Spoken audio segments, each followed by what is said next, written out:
Welcome back to the channel. Thank you guys for following along for another video today. And I want to give out one of my secret baits. This is a compact, maybe you could call it a finesse spinnerbait.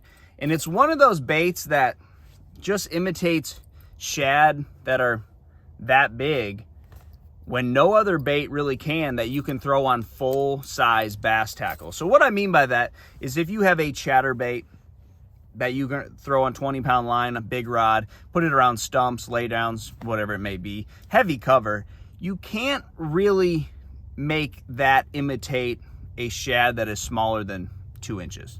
It's really about as small as you can make that bait. This bait, I can really imitate shad that are, I don't know, maybe an inch. You know, if you have a lake or a river or a creek or maybe a golf course retention pond where they don't have any shad in it that are bigger than that, you may still have really big fish in your lake or river, but they're not going to eat bigger baits. You know, on most days, they're going to only bite shad that are the size of the shad that where they live, where they eat.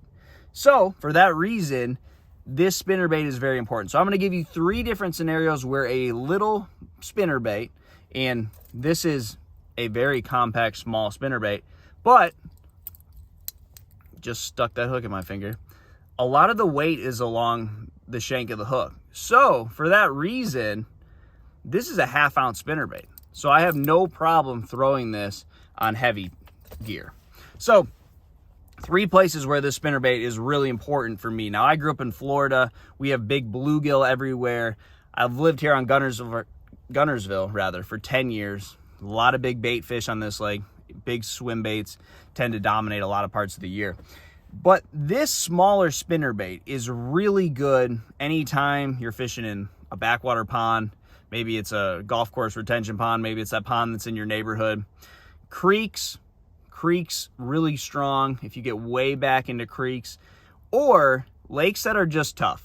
You know, maybe there's not a lot of real big fish on your fishery and you just have a average size fish that's smaller than most places, very few giant bass. That small spinnerbait is really good. So I'm going to explain why those 3 situations this spinnerbait plays. So we'll start with the ponds. Now, ponds can have giant fish in them, but most of the time it's just going to be a lot of little bait fish. You know, the whole food chain from top to bottom is just smaller, but you're going to still have big bass because, you know, you don't have to eat ribeyes every day to get bigger.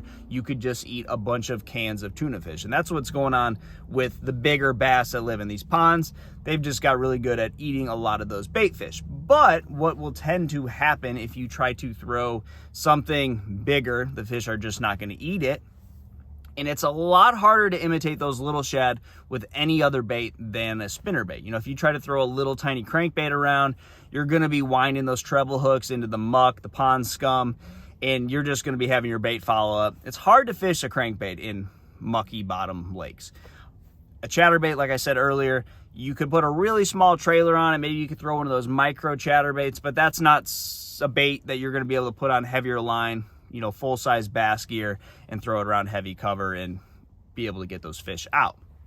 Another great tool that I've found that this spinnerbait really shines is in creeks. Now, creeks, anyone that's ever fished creeks knows how much the water fluctuates. You may see 10 feet difference on a really heavy rain.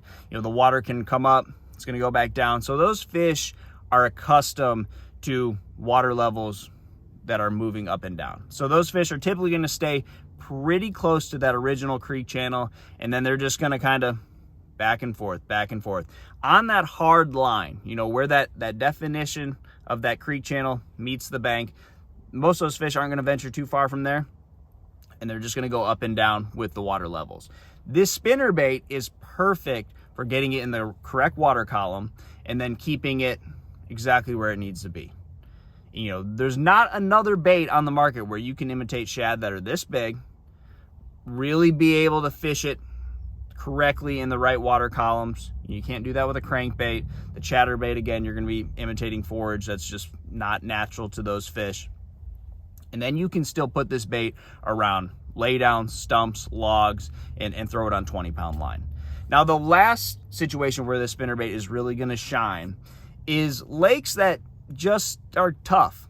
And that can be a lot of different reasons. Maybe it's the fall of the year and most of the bait fish are that small and that's what you got to imitate. Or maybe it's just a lake where the food chain from top to bottom is not real big. You know, everything in the food chain, from whatever the bait fish are eating to the bait fish to whatever, you know, the bluegill, the crappie, whatever it may be, they're all small. And that kind of trickles upwards to the bass. You'll see a lot smaller bass on average. Yes, you'll occasionally still see those unicorn 6 and 7 pounders on lakes like that, but everything from top to bottom in the food chain is just smaller. So if you want to trick one of those bigger bass, you've got to give them something that's natural to them, that they see a lot, and that's really small bait fish. So this was not a bait. This was not a bait that I originally ever thought I was going to throw.